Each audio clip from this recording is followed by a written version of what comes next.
CBI, CBC, NGT, ठीक है। और ये तुम लोग करोगे, ठीक है, बहुत इंपॉर्टेंट है। एनएचआरसी और लोकपाल, ये न्यू एक्ट आया है, ठीक, इसको कर लेना, देख लेना, छोटा सा नोट बना लेना, हो जाए। किसका नहीं मिल, कौन सा? अलग अलग है ये, NHRC national human rights commission, Lokpal, ठीक है। तो जब तुमको 3 बता जाते हैं, फिर हम लोग पहुंचेंगे फंडामेंटल राइट्स पे, ठीक है। प्लानिंग कमीशन है क्या? अच्छा अच्छा, ठीक है, चलो बताते हैं। तो सबसे पहले हम लोग क्या देखें, कुछ बॉडीज बनता है ना, बॉडीज, आयोग बता रहा है, ठीक है। सबसे पहले क्या बनता है, कुछ बॉडीज बनता है, क्या बनेगा, कुछ आयोग बनेगा, ठीक है। और इसमें ध्यान लगा लेते हैं, तो कुछ आयोग जिसके बारे कॉन्स्टिट्यूशन में पहले से दिया हुआ है, ठीक है ना, गिवन इन कॉन्स्टिट्यूशन, ठीक है ना। तो ये हमको पता कैसे चलेगा, या तो किसी पार्ट या किसी आर्टिकल में उसका मेंशन किया हुआ रहेगा, ठीक है। जैसे आर्टिकल 280 वित्त आयोग, ठीक है, दिया हुआ है, ठीक है। वित्त आयोग अगर दिया हुआ तो इसका मतलब वो किस तरीके का बॉडी है, क्या बोलेंगे हम लोग उसको, कॉन्स्टिट्यूशनल बॉडी या फिर संवैधानिक आयोग, ठीक, इतना तक क्लियर है। कुछ बॉडीज ऐसा रहता है, कुछ बॉडीज ऐसा रहता है, कुछ बॉडीज ऐसा रहता है, ठीक है ना, जिसको क्या किया जाता है कि हम लोग कुछ बिल पारित करवा दिए, और बिल पारित करवाने के बाद, ठीक है, बिल पारित करवा दिए, बिल पारित करवा दिए, ठीक है। और वो बिल पारित करवाने के बाद हम लोग क्या करते हैं, एक बॉडी बनाते हैं, ठीक है ना। और जब इस तरीके का, इसका प्रोविजन कहीं भी कॉन्स्टिट्यूशन में दिया हुआ नहीं रहता है, लेकिन नीड के हिसाब से हम लोग उस चीज को बनाते हैं, ठीक है। जैसे कि मान लो कि पॉपुलेशन अभी बहुत ज्यादा बढ़ रहा है, पॉपुलेशन एक समस्या है कि बहुत तेजी से जैसे डेवलपिंग कंट्रीज में बढ़ रहा है, ठीक है। तो मान लो कि पॉपुलेशन कंट्रोल करने के लिए हम लोग एक बॉडी बना लिए जो ये देखेगा कि भैया किस स्टेट में क्या हो रहा है, और पॉपुलेशन कंट्रोल्स का जो मेजर्स है, ठीक है, जैसे कि हर घर में 2 बच्चे रहने चाहिए, इस तरीके का कोई मेजर्स, इसको ध्यान में रखने के लिए कोई बॉडीज है जो अपना रिपोर्ट सरकार को देगा। तो इसके बारे में संविधान में कहीं नहीं लिखा हुआ है, ठीक है। तो सरकार ऐसा कुछ मान लो कि बिल लेके आई, बोली कि हम ऐसा एक आयोग बना देंगे, ठीक है। और जब इस तरीके का कोई आयोग बन जाता है, ठीक है, तो बोलने का मतलब ये दूसरे तरीके का आयोग बना जिसका विवरण कहाँ नहीं है, संविधान में नहीं है, तो इसको हम लोग क्या बोलेंगे, गैर संवैधानिक आयोग, ठीक है। इंग्लिश में इसको हम लोग बोल सकते हैं, इंग्लिश में हम लोग इसको बोल सकते हैं स्टैच्यूरी बॉडी, स्टैच्यूरी बॉडीज, ठीक है ना। जैसे सरकार को ये महसूस हुआ कि इन्वेस्टिगेशन करने के लिए अपना एक डिपार्टमेंट होना चाहिए, जैसे कि अमेरिका में FBI है, बोला इंडिया में भी कुछ होना चाहिए, तो यहाँ पे ये लोग बना दिया central bureau of investigation, CBI। लेकिन उसके बारे में तुमको कहीं भी कॉन्स्टिट्यूशन में लिखा हुआ नहीं मिलेगा। तो इसका बोलने का मतलब ये हो गया कि ये इस तरीके का चीज हो गया, क्या हो गया आपका स्टैच्यूरी बॉडी। समझ में आ गया, क्लियर। कुछ ऐसे भी आयोग रहते हैं, कुछ ऐसे भी आयोग रहते हैं, कुछ ऐसे भी आयोग रहेंगे, ठीक है ना, जो केवल गवर्नमेंटल ऑर्डर से बन जाएंगे, गवर्नमेंटल ऑर्डर से बन जाएंगे। मतलब आज बैठे पीएम, पीएम साहब बैठे, और ऐसे ही पीएम तो एक आपके एक्चुअल हेड होते हैं, तो वो बैठे कहीं पर या फिर कहीं से अनाउंस कर दिए कि आज से ये बॉडी काम करना स्टार्ट करेगी, ठीक है। तो ऐसा हुआ भी था, ठीक है। तो इस तरीके का 2 चीज बना था, एक बना था योजना आयोग, ठीक है, एक बना था आपका योजना आयोग, इसको हम लोग इंग्लिश में क्या बोले, प्लानिंग कमीशन, ठीक।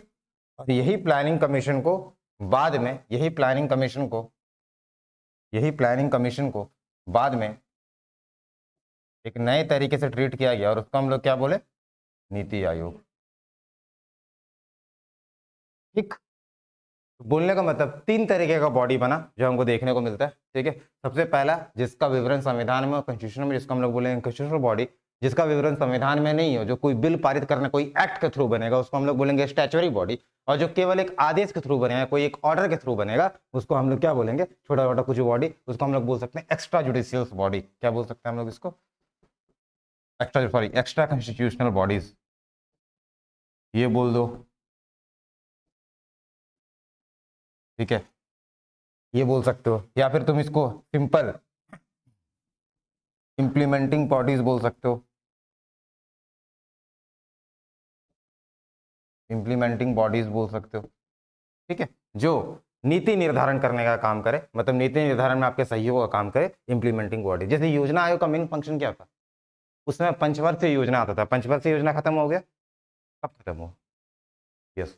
तो आपका जो ये पूरा का पंचवर्षीय योजना चला था, तो कितना पंचवर्षीय योजना चला अब तक हमारे पास?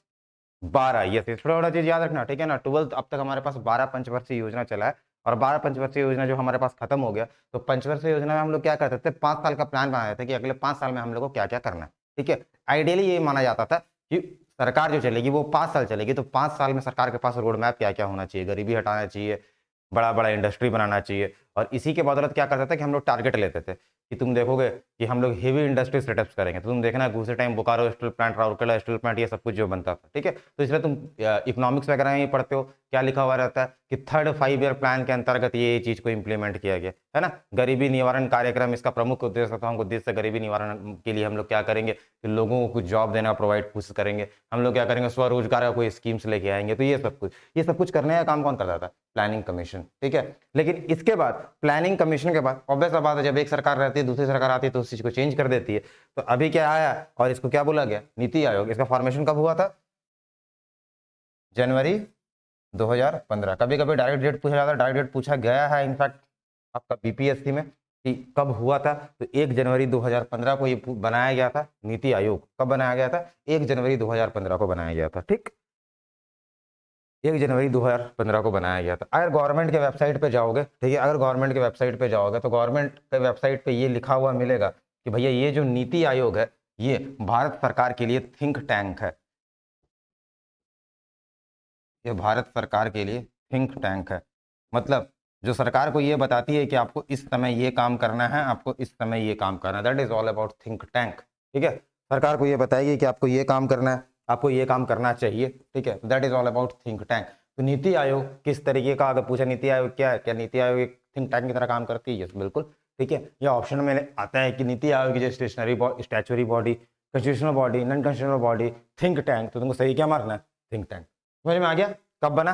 1 जनवरी 2015 को। क्यों बना? क्योंकि पंचवर्षीय योजना भी हम लोग का खत्म हो चुका था, ठीक है, और हम लोग को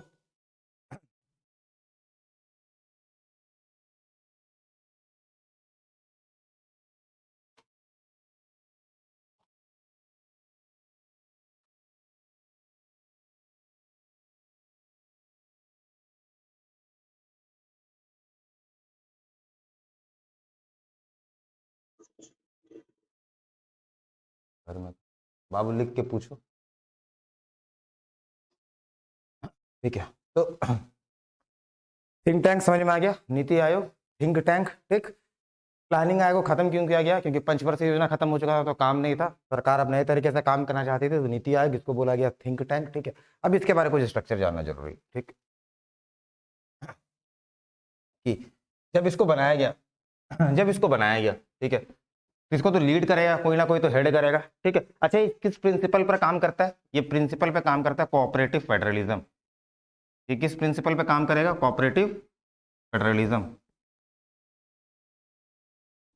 कोऑपरेटिव फेडरलिज्म, सहकारी संघवाद किस सिद्धांत पर काम करेगा? किस सिद्धांत पर काम करेगा? सहकारी संघवाद। व्हाट इज सहकारी संघवाद?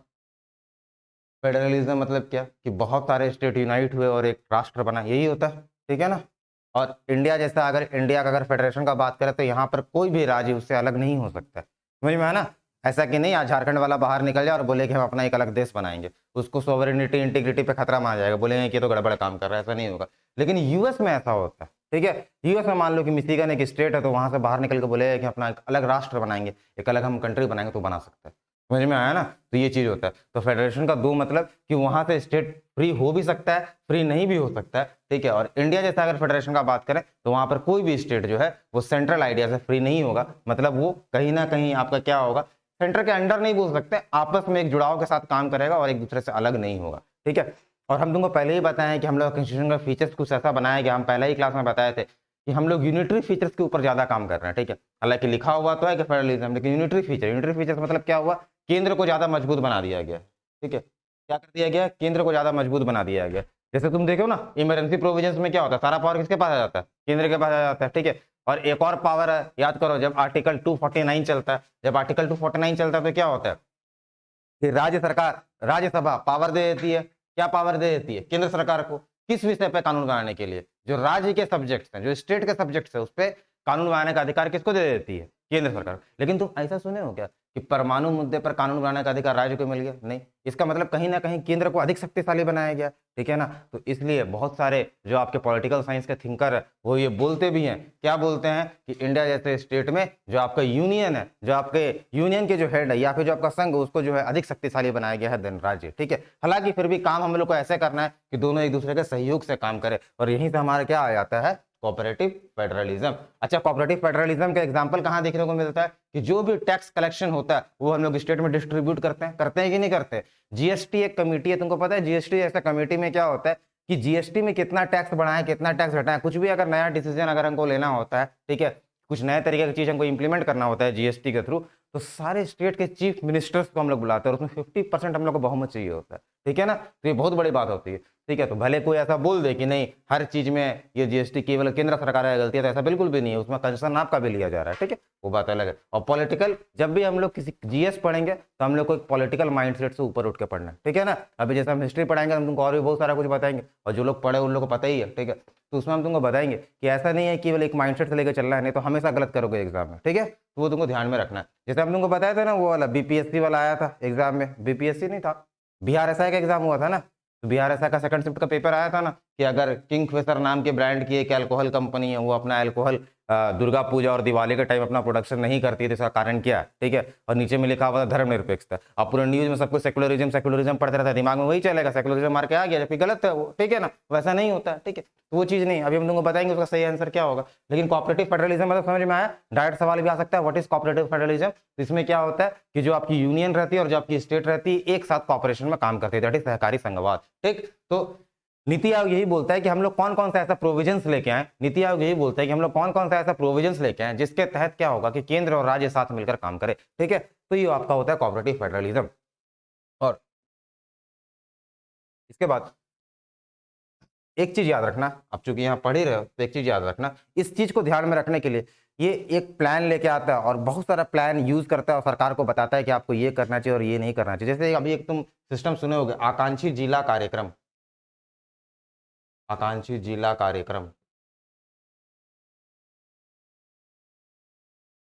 ठीक है ना। जो पिछड़े हुए राज्य हैं उनके लिए हमको कुछ काम करना है, तो ये सारा मैपिंग करने का काम कौन किया? ऑपरेटिव फेडरलिज्म के थ्रू कौन काम किया? नीति आयोग। नीति आयोग ये बताया कि किस राज्य में कितना जरूरत है। तुमको पता होगा कि झारखंड, छत्तीसगढ़, बिहार, यूपी जैसे राज्यों को इसमें सम्मिलित किया गया है। दूसरा, सस्टेनेबल इंडेक्स, एसडीजी इंडेक्स, ठीक है, इंडेक्स के ऊपर सवाल आता है। एसडीजी इंडेक्स इंडिया कौन जारी करता है? नीति आयोग जारी करता है। SDG index, sustainable development goal. Sustainable development मतलब क्या होता है कि हमको अपना रिसोर्स का यूटिलाइजेशन इस तरीके से करना है कि आने वाली जो हमारी पीढ़ी है उसको रिसोर्स का स्कार्सिटी नहीं हो जाए। समझ में आया? जैसे कि झारखंड में क्या है कि कोयला बहुत ज्यादा है। कोयला किस चीज के लिए बहुत इंपॉर्टेंट है? कोयला इंपॉर्टेंट है एनर्जी, यस, ऊर्जा का उत्पादन करने के लिए, ठीक। अब भैया कोयला ही हमारे पास खत्म हो जाएगा तो हम लोग क्या करेंगे? आने वाला क्या सिस्टम, आज हम लोग जो झारखंड को बोलते हैं कि मिनरल रिच है, क्या कल के डेट में हम लोग बोल पाएंगे क्या? नहीं। तो हम लोग को एक पॉलिसी के थ्रू काम करना पड़ेगा, ठीक है। तो ये पॉलिसी के थ्रू काम करने के लिए ये बताती है एसडीजी, सस्टेनेबल डेवलपमेंट गोल, कि हम लोगों को क्या करना है कि रिसोर्स का एलोकेशन इस तरीके से करना है कि आगे आने वाली पीढ़ी भी जो है उसका फायदा उठा सके। अब इसमें बताया जाता है कि कौन से राज्य में आपका सिस्टम कैसा है। मान लो सिर्फ रिसोर्स का बात नहीं होता है, इसमें गरीबी का बात होता है, बेरोजगारी का बात होता है, हंगर का बात होता है। जैसे अभी तुमको पता चलेगा कि झारखंड जैसे राज्य में कुपोषण का समस्या बहुत अधिक है, ठीक है। और झारखंड ही पढ़ना है ना, 40 नंबर का है ना तुम लोग को जीएसएससी में, ठीक है। तो ध्यान देना। और सिर्फ कुपोषण का समस्या ये पढ़ लेने से काम नहीं चलेगा, ठीक है। अगर तुम लोग का अभी economic survey, Jharkhand economic survey और झारखंड बजट आ जाएगा, तुमको डाटा याद करना पड़ेगा कि कितना कुपोषण है झारखंड में, ठीक है, और कौन से डिस्ट्रिक्ट में सबसे ज्यादा कुपोषण है, ठीक है। और कुपोषण में भी आयोडीन डेफिशिएंसी वाला कौन सा है, आयरन डेफिशिएंसी वाला कौन सा है, ठीक है। तो सब बेहतरीन तरीके से याद करना, क्योंकि डायरेक्ट सवाल आता है उसमें और तुमको ध्यान रखना पड़ेगा। सिर्फ झारखंड का बात नहीं है, तुम किसी भी स्टेट स्पेसिफिक एग्जाम दोगे तो ये सब पूछा जाएगा और एक्सपेक्टेड रहता है ये सब, तो ध्यान में रखना, ठीक है। तो ये सब हम क्या बताए, दो याद रखना, एसडीजी इंडियन आकांक्षी जिला कार्यक्रम। एक और स्कीम ये चलाती है, ये भी बहुत एग्जाम में पूछा जाता है, ठीक है। तो हम इसको हाथों हाथ यहाँ लिख देते हैं, अटल मिशन, अटल थिंकरिंग लैब, अटल थिंकरिंग लैब, हिंदी में इसको ऐसे ही लिखेंगे, ठीक है ना, अटल थिंकरिंग लैब, अटल थिंकरिंग लैब, इसको लिख लो अटल थिंकरिंग लैब, ठीक है ना, अटल थिंकरिंग लैब। ये बेसिकली क्या करता है, ये प्रोत्साहित करता है जो भी नए युवक और जो हैं उनको प्रोत्साहित करता है। किस बात के लिए प्रोत्साहित करता है, इस बात के लिए प्रोत्साहित करता है कि आप कुछ जो है नया इनोवेशंस करें, आप जो कुछ है नया इनोवेशंस करें, कुछ नया इनोवेशंस करने के साथ क्या करें, लोगों को रोजगार पैदा करें। समझ में आया ना, एक तरीके का एंटरप्रेन्योरशिप स्किल्स डेवलप करने के लिए अटल थिंकिंग लैब, कहीं ना कहीं उनको जो है कुछ फंडिंग का जरूरत होता है तो वो भी दिया जाता है। ठीक है, तो अटल थिंकिंग लैब, ठीक है, ये एम मिशन के अंतर्गत है, तो एग्जाम में अगर आएगा तो एम मिशन भी लिख सकते हो। ठीक, और ये नीति आयोग का भी बहुत इंपॉर्टेंट एम एक मिशन है। एम मिशन के अंतर्गत अटल थिंकिंग लैब हम लोग को एस्टैब्लिश किया जाएगा, जिसमें युवाओं को क्या किया जाएगा, इस बात के लिए सशक्त किया जाएगा कि वो कुछ क्या करें, एंटरप्रेन्योरशिप स्किल डेवलप करें, हाथों हाथ क्या करें, लोगों को रोजगार देने का काम करें। इसके बाद हम लोग क्या देखें, आकांक्षी जिला कार्यक्रम। ठीक, इसके बाद हम लोग क्या देखें, SDG sustainable development goal index, SDG index. ये सब कुछ काम करने का काम कौन करेगा, नीति आयोग। आगे बढ़ते हैं भैया, इतना सारा काम हो गया नीति आयोग का। ठीक, और जब नीति आयोग को इतना सारा काम हो गया तो कोई ना कोई चेयरपर्सन रहा होगा इसका, ठीक है ना। तो इसका चेयरपर्सन कौन रहता है, कोई बता सकते हो? ये बहुत ही फेवरेट सवाल है, बहुत ही फेवरेट सवाल है, और हर कोई गलत करता है। अभी हम तुमको ऑप्शन देते हैं। Option number A PM, option number B judicial expert. Judicial expert मतलब समझ रहे हो ना, जो न्यायिक रूप से जो है बड़ा ही विद्वान आदमी हो वो। ठीक, option number C social empowerment minister, सामाजिक सेवा के जो प्रमुख मंत्री होते हैं, ठीक है ना, सामाजिक सेवा सामाजिक न्याय अधिकारिता मंत्रालय के जो प्रमुख हैं वो। और ऑप्शन नंबर डी, ठीक है, इसको हेड करेंगे पीएम, इसको हेड करेंगे सोशल जस्टिस के जो आपके मिनिस्टर हैं वो, और इसको हेड करेंगे जो आपके एसटी एससी और माइनॉरिटीज के जो मिनिस्टर्स होते हैं वो। ठीक है, अब बताओ क्या है सही आंसर, समझ में आया क्या बोले हम? चेयरपर्सन कौन होगा, पीएम, जुडिशियल एक्सपर्ट, सोशल का empowerment, A B C D. हाँ भाई, बाकी लोग आंसर ही बताओ यहाँ से, ए बी सी डी क्या आंसर है, फटाफट आंसर बताओ। सौरभ और बाकी लोग जितने भी लोग हो, ठीक है, आंसर बताओ। तुम लोगों को क्या लगता है, एक एक करके बताओ। सुन के बोल रहे हो क्या? नहीं, पीएम सबको डन है, गलत मत करना। ठीक है, तो बहुत अच्छी बात है, तुम लोग सही बता रहे हो। ठीक है, हम बहुत सारे ऐसे लोग को भी देखें, ठीक है, तो पीएम के बदले कुछ और मार के आ गया चेयरपर्सन। तो चेयरपर्सन मतलब, और बड़े बड़े एग्जाम में हम नाम नहीं लेना चाहेंगे, ठीक है, तो ये क्या होगा, पीएम। एकदम ध्यान रखना, चेयरपर्सन। और जो तुम लोग पढ़ते हो कि नीति आयोग के अभी कोई होंगे वाइस, कौन है अभी वाइस चेयरमैन, कौन है, अमिताभ कांत, कौन है, कोई होंगे, अमिताभ कांत है क्या? हाँ, वो तो छोड़ दिए मेरे को लगता है। हाँ, वही है। अच्छा ठीक है, देख लेना उसको। तो जैसे वाइस चेयरमैन, तो लोग ना इसमें कंफ्यूज हो जाते हैं कि हम लोग उसके बारे में पढ़ते नहीं, नहीं वो तो चेयरपर्सन होगा, ऐसा नहीं है। चेयरपर्सन हमेशा कौन रहेंगे, पीएम। और जो इसके चेयरमैन रहते हैं इसको हम लोग बोलते हैं एक्स ऑफिसो मेंबर। ठीक है ना, एक्स ऑफिसो मेंबर मतलब क्या होता है कि ये जरूरी नहीं कि पीएम मोदी ही है, अगले बार जो पीएम बनेगा वही इसका क्या बन जाएगा, ऑटोमेटिक चेयरमैन। जैसे वाइस प्रेसिडेंट के केस में हम लोग देखे थे ना, वाइस प्रेसिडेंट कोई भी हो, ऑटोमेटिक वो क्या करने लग जाएगा, राज्यसभा को हेड करने लग जाएगा। समझ में आ गया? चलिए आगे बढ़ते हैं। और इसके बाद एक होता है, इसके बाद वाइस चेयरमैन। इसके बाद कौन होते हैं, वाइस चेयरमैन। इस वाइस चेयरमैन का नियुक्ति कौन करेगा, इस वाइस चेयरमैन की नियुक्ति पीएम की सलाह पर की जाती है, बस ये इंपॉर्टेंट। इस वाइस चेयरमैन की नियुक्ति पीएम की सलाह पर की जाती है। इस वाइस चेयरमैन की नियुक्ति पीएम की सलाह पर की जाएगी, चेयरपर्सन। और इसकी नियुक्ति कैसे की जाएगी, ठीक है, पीएम की सलाह पर की जाएगी। ठीक है भाई,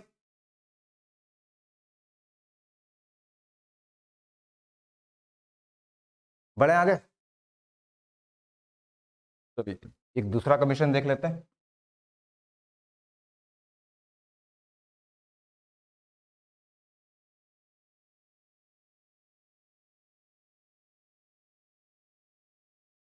what is the full form of CBI?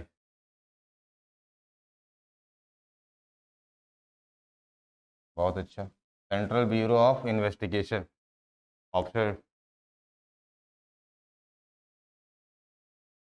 Centric bureau of investigation,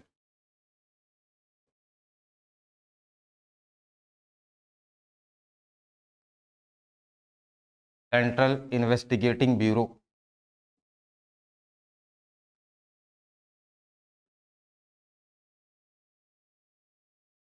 central board of premier investigation. क्या लग रहा, क्या लग रहा? हाँ अमिताभ आपका आंसर तो सही है। इसका भी आंसर बता दो भाई, ठीक है, इसका आंसर बता दो। सीबीआई का फुल फॉर्म ABCD। ए ए ए पक्का, पक्का है तुम ही हो। चलो शाबाश, गुड, ठीक है। ये राइट आंसर क्या है? राइट आंसर इसका होगा ये, सेंट्रल ब्यूरो ऑफ इन्वेस्टिगेशन, ठीक है। अब देखिए सर तो ये कुछ भी पूछ ले रहा है, लेकिन तुमको अपने आप पे बूस्ट करना चाहिए। हम बहुत सारे क्लास में ये पूछे तो लोग गलत कर देते हैं, है ना। हम लोग अपना आपका नेगेटिव बहुत निकालते हैं, पढ़ाई नहीं हो रहा, हो नहीं पाएगा, लेकिन जब अपना अच्छा निकालना होता है तो अरे यार नहीं, ये तो सभी कर लेगा, ठीक है। तो इसलिए हम कुछ कुछ ऐसा सवाल देते हैं, ये सब गलत करते हैं। CBI गलत किए थे, नीति आयोग गलत किए थे, ठीक है। तो ये होता है, तो छोटा छोटा चीज, ठीक है, ध्यान देना। एक जैसे हम लोग यूज करते हैं PDF फाइल बोलते हैं, ठीक है, क्या फुल फॉर्म होता है? एक USB बोलते हैं, क्या फुल फॉर्म होता है? कंप्यूटर में यही सब सवाल आएगा, तुम लोग जो बड़ा बड़ा हार्डवेयर और तो मालवेयर पढ़ रहे हो सब नहीं आएगा, यही सब आता है, ठीक है। PDF, हाँ ये तो सही बता दिया तुम, वेरी गुड, ठीक है। PDF का फॉर्म होता है, थोड़ा बड़ा चीज़ ध्यान देना है, ठीक है। हम भी भूल गए, ये तो पता था सीरियल बस, ठीक है। ये PDF वाला देखना, तो मेरा बोलने का मतलब छोटा बड़ा चीज़ ध्यान रखना है, सब दिमाग से निकल जाता है लेकिन ध्यान रखना है। चलिए अब पहुँचते हैं हम लोग किस पे, अब हम लोग पहुँचते हैं CBI पे, और जब हम CBI पे पहुँचेंगे तो पता चलेगा कि इसका फुल फॉर्म जो होता है, ठीक है, कि क्या हो रहा है कि central bureau of investigation, central bureau of investigation, ठीक। बनाने का जरूरत क्यों पड़ा इसको, ठीक है, बनाने का जरूरत क्यों पड़ा? ये काम क्या करती है अपने हिसाब से, तुम लोग तो जानते ही हो, CBI तो बहुत चलते रहता है। काम क्या करती है ये इन्वेस्टिगेट करती है, क्राइम इन्वेस्टिगेशन का। वेरी गुड, बहुत अच्छी बात है, पक्का भाई। यहाँ पर हैं ये लोग, क्राइम इन्वेस्टिगेशन करती है, सब कोई मानते हो इस बात को। तो CID क्या करती है? खूनी पे इन्वेस्टिगेट करती है CID क्या करती है? मेरा बोले वाला तुम्हारा दिमाग इसी तरीके से चलना चाहिए, जब CBI तुम बोले कि इन्वेस्टिगेशन है, तुम सोचो यार फिर CID क्या करेगी? CBI central level, central level का जैसे क्राइम, तो अब क्राइम सेंट्रल लेवल पे और स्टेट लेवल पे क्या होगा? क्राइम तो कहीं भी हो जाए। मेट्रोपॉलिटन में CID काम करती है, ठीक। तो झारखंड में CID, तुम पूरा अवेयर हो झारखंड के बारे में, ठीक है। और तो जो कुत्ते लेके काम करे वो CID, ठीक है, स्नीफर डॉग है। देख, हाँ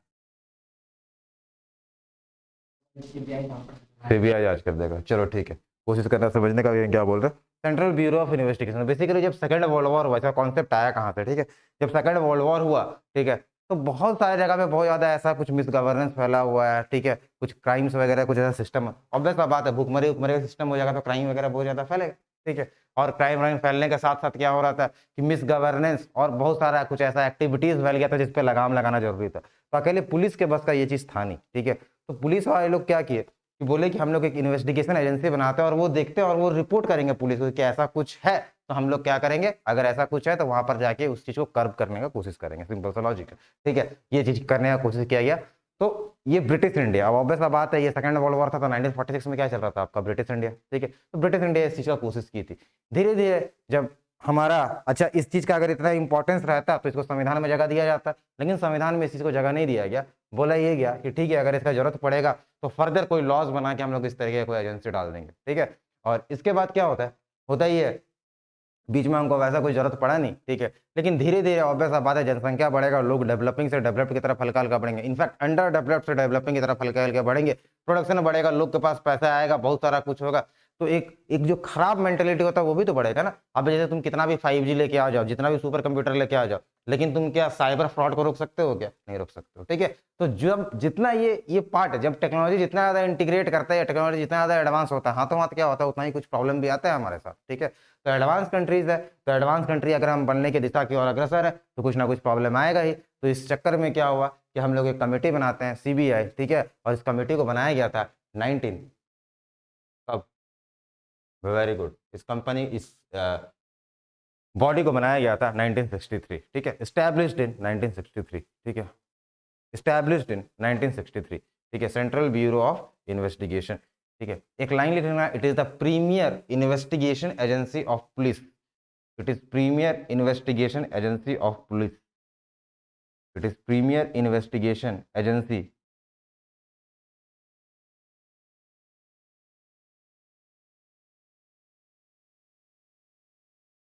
premiere premier premier sorry premium नहीं है, प्रीमियर, हाँ गलती बोल दिया, it is premier investigation agency of police, premier, super most, top most, ठीक है, प्रीमियम में प्रीमियर, ठीक, premier investigation agency of police, ठीक है। तो इसको बनाया गया कब, 1963 में। क्लियर है भाई इतना, ठीक है। तो ये क्या करेगा, इन्वेस्टिगेशन करेगा, ठीक, इन्वेस्टिगेशन करने का काम करेगा। तो धीरे धीरे ना इसका कार्य क्षेत्र को बड़ा कर दिया गया, कार्य क्षेत्र को बड़ा कर दिया गया। अच्छा, इसका स्थापना किया गया, हम तुमको क्या बोले कि अगर स्थापना किया होगा तो 3 तरीके से बॉडी बनेगा, ऐसी हवा में थोड़ी ना बॉडी बन जाएगा, तो 3 तरीके से बॉडी बनेगा। तो कॉन्स्टिट्यूशनल प्रोविजन है क्या, नहीं है। तो इसको हो सकता है, मेरे पास बचा 2 ऑप्शन, या तो कोई गवर्नमेंट आदेश से इसको बनाया हुआ होगा या फिर कोई एक्ट लेके आया हुआ होगा, ठीक है ना। तो इसको किसी एक्ट से बनाया गया था, और उस एक्ट का नाम याद रखना, ये भी पूछता है, याद है, दिल्ली पुलिस एस्टेब्लिशमेंट एक्ट। इस एक्ट के थ्रू सीबीआई का निर्माण किया गया था, ठीक है, Delhi police establishment act, Delhi police establishment act. इस एक्ट के तहत किसका निर्माण किया गया, सीबीआई का निर्माण किया गया, सीबीआई का गठन किया गया बेसिकली, ठीक।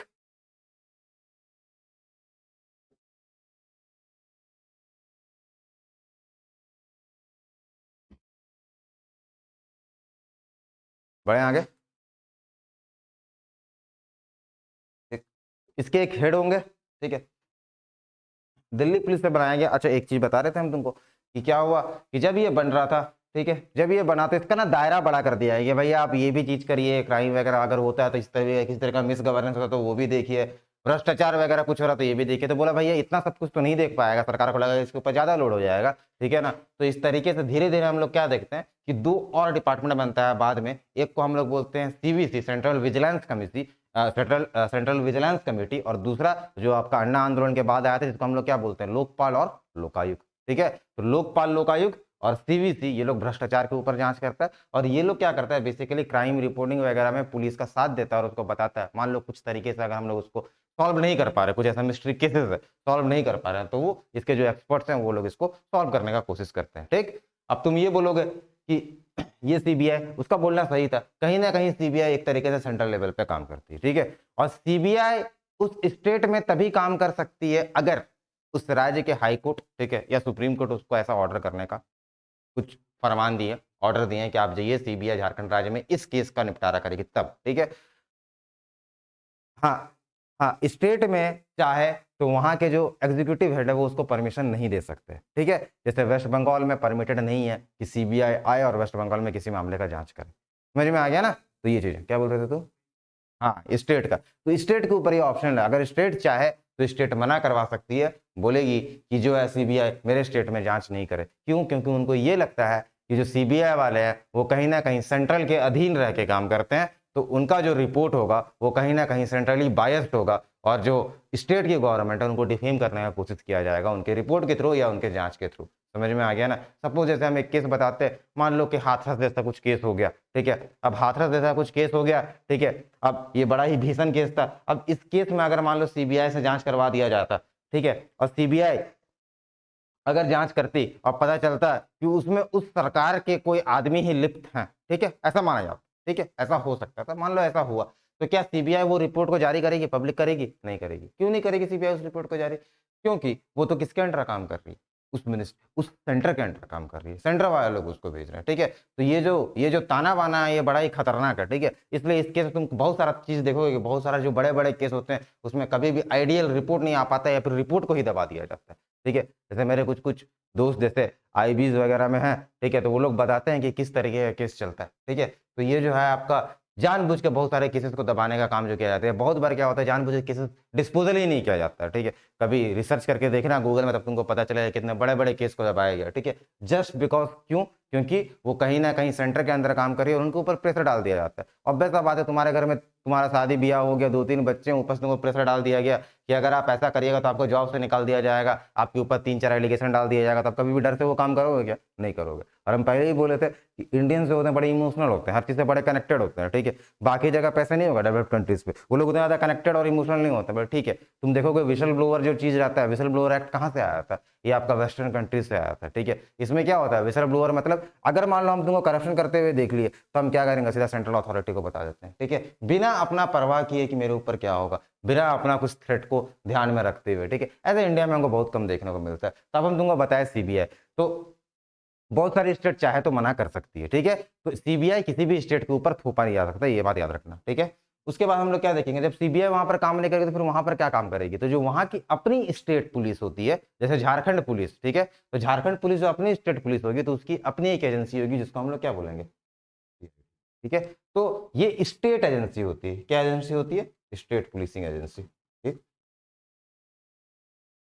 अब स्टेट पुलिसिंग एजेंसी मतलब ये हो गया कि अगर झारखंड सीआईडी तो वो केवल झारखंड में काम कर सकती है, अगर अगर सीआईडी ऑफ महाराष्ट्र है तो केवल महाराष्ट्र में काम कर सकते हैं, ठीक है। किसी इंपॉर्टेंट मसले पे हम उनसे साथ ले सकते हैं, उनका सहयोग ले सकते हैं, लेकिन ये नहीं कि झारखंड में कोई मुद्दा आया है तो भाई महाराष्ट्र की सीआईडी आके जो है उसको चेक करने की कोशिश कर रही है। सीबीआई केस में ऐसा हो सकता है लेकिन सीआईडी केस में ऐसा नहीं होगा। क्लियर है पूरा मामला, ठीक। अब जो है हम लोग आगे बढ़ते हैं और ये देखेंगे हम लोग कि सीबीआई के जो चेयरमैन होते हैं, ठीक है, चेयरमैन बोल लो या फिर हेड बोल लो, इसकी नियुक्ति किसके द्वारा की जाती है, केंद्र सरकार के द्वारा की जाती है। केंद्र सरकार मतलब क्या, कैबिनेट, कैबिनेट के हेड कौन, प्रधानमंत्री, प्रधानमंत्री के द्वारा की जाएगी, ठीक। इसका टेन्योर क्या होता है, कितने साल के लिए सीबीआई के चेयरमैन का टेन्योर होता है, ठीक है। ऑप्शन, हाँ हाँ, चेयरमैन का टेन्योर कितने साल के लिए होता है, 2 साल, 4 साल, अपॉइंट करेगा कैबिनेट कमेटी, कैबिनेट कमेटी मतलब पीएम, ठीक है, 4 साल, 6 साल, डी 5 साल। तो टेन्योर कितना होता है, बढ़ गया ये आज खूब, वेरी गुड। इसका टेन्योर कितना होगा, 2 साल, वेरी गुड। हाँ, जो चेयर होंगे, चेयरपर्सन या इसके हेड होंगे, बेसिकली चेयर पर्सन ही बोला जाता है, इनको हेड बोला जाता है, ठीक है। तो हेड क्या है, कि हेड का टेन्योर मान के रखना, तो ठीक है, इसका टेन्योर कितना होगा, 2 साल, ठीक। एक और सवाल आता है घुमा फिरा के, आया हुआ भी सवाल है कि तुमको ये बताना है कि जो सीबीआई है, जो सीबीआई है, तो ये इसको एक मिनिस्ट्री के अंदर रखा गया है, ठीक है। इन्वेस्टिगेशन कमेटी है तो किसी सेंटर में किसी मिनिस्ट्री के अंदर रखा गया है, ठीक है। अब किस मिनिस्ट्री के अंदर ये रखा गया है, ऑप्शन नंबर ए किसी को पता है, home ministry, option number B ministry of defence, option number C ministry of science and tech, option number D none of the above. क्या लगता है, home ministry, ministry of defence, ठीक है, इसका आंसर है नन, इसका आंसर है none, ठीक।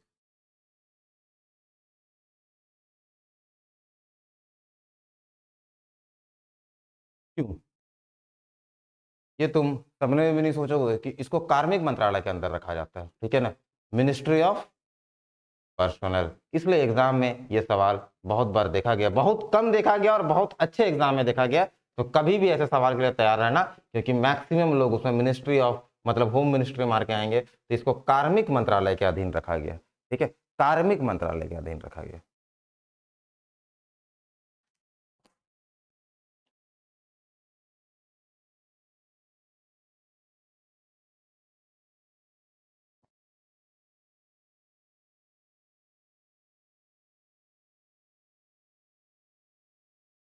क्लियर हो गया,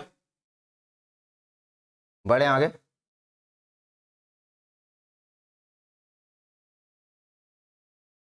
अब हाथों हाथ एक और देख लो, full form central vigilance committee, ठीक है, central vigilance committee, CVC, central vigilance committee. इसका एक सवाल है जो हमेशा आता है कि किस कमेटी के सिफारिश पर सीवीसी का निर्माण किया गया था, किस कमेटी की सिफारिश पर गठन किया गया था सीबीसी का? बहुत फेवरेट क्वेश्चन है, हर बार आता है। किस किस जो है आपका कमेटी के सिफारिश पर इसका गठन किया गया? कोई बता सकता है? कोई बता सकता है इसका आंसर क्या होगा? इसका आंसर होगा on the recommendation of Santhanam committee. On the recommendation of Santhanam committee. Santhanam committee के सिफारिश पर, संथानम कमेटी के सिफारिश पर किसका गठन किया गया था? सेंट्रल विजिलेंस कमेटी, सीबीसी का। ठीक है, संथानम कमेटी के सिफारिश पर आपका किसका गठन किया गया था? सीबीसी। ठीक है, ये कौन से मामले को देखोगी? ये देखिए, कौन से मामले को? भ्रष्टाचार संबंधी मामले। Anti corruption bureau, yes very good. बताते हैं एंटी करप्शन ब्यूरो क्या है। ठीक है,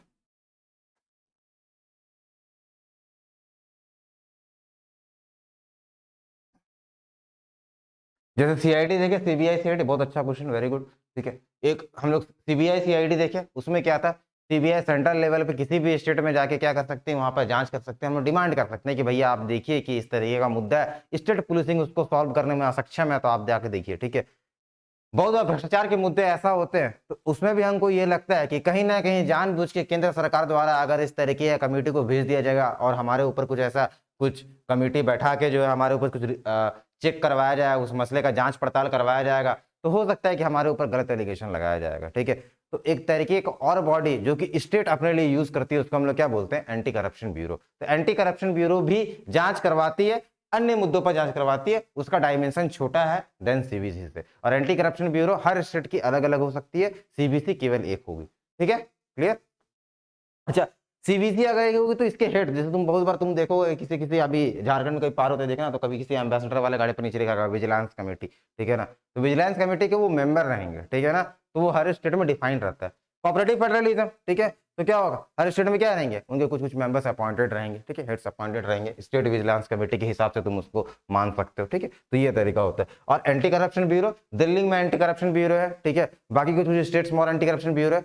तो ये डिपेंड करता है स्टेट के विल के ऊपर कि वो एंटी करप्शन ब्यूरो अपने स्टेट में बनाना चाहती है कि नहीं, मतलब अपने स्टेट में बनाना चाहती है या नहीं बनाना चाहती है। ठीक है, अब एंटी करप्शन ब्यूरो जैसे झारखंड जैसे स्टेट में बना दिया जाए तो हमको तो लगता है कि यहाँ पर मतलब बहुत भ्रष्टाचार का केस आ जाएगा, हो सकता है, पॉसिबल है। ठीक है, बड़ा दिक्कत है यहाँ पर एक एक चीज में, जैसे कि जीपीएससी वाला या फिर जीएसएससी का जो तुम केसेस देख रहे हो, अभी बहुत सारा बात ये चलता है कि हाँ यहाँ पर भाई सीट का ऐसा खरीद बिक्री खरीद फरोख्त होता है। ठीक है, तो इस चीज का प्रॉपर जांच होना चाहिए कि नहीं होना चाहिए? मानते हो कि नहीं इस बात को? ठीक है, तो कौन जांच करेगा? बॉडी है ही नहीं एंटी करप्शन ब्यूरो। ठीक है, सीबीसी को जांच करने दिया ही नहीं जाएगा। ठीक है, सीबीआई बोलेगा ठीक है यार देखते हैं, मन करेगा तो जांच करेंगे। ठीक है, और तुमको ये जानकर बड़ा आश्चर्य होगा कि इससे पहले जो जेपीएससी का जो एग्जाम हुआ था 3rd 4th जेपी, उसके ऊपर अभी तक सीबीआई जांच चल रहा है, रिपोर्ट ही नहीं आ रहा है। ठीक है, तो ये तुम समझो, ऐसा तुम मान सकते हो कि इतना साल हो गया और अब तक रिपोर्ट नहीं आ रहा है, तो कहीं ना कहीं तुमको ये नहीं लग रहा है कि साइड से कुछ पॉलिटिकल फंडिंग चल रहा है? मानते हो कि नहीं इस बात को? ठीक है, तो ऐसा है, तो बड़ा दिक्कत है। तो जितना आसान दिखता है उतना आसान है नहीं पूरा का पूरा मामला। तो सीबीसी, अब हम तुमको क्या पता है कि जब धीरे धीरे इसका एरिया एक्सपैंड होता है,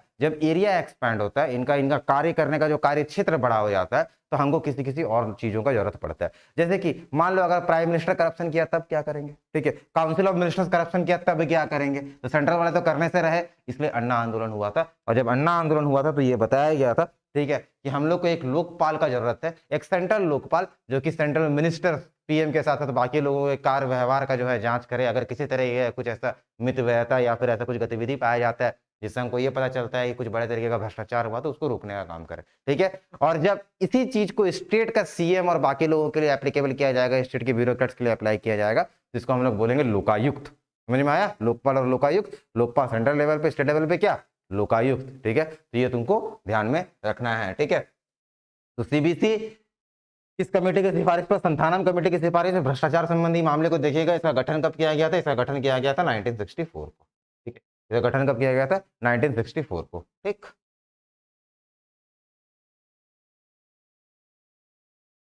आगे बढ़ते हैं। इसका टेन्योर क्या होता है?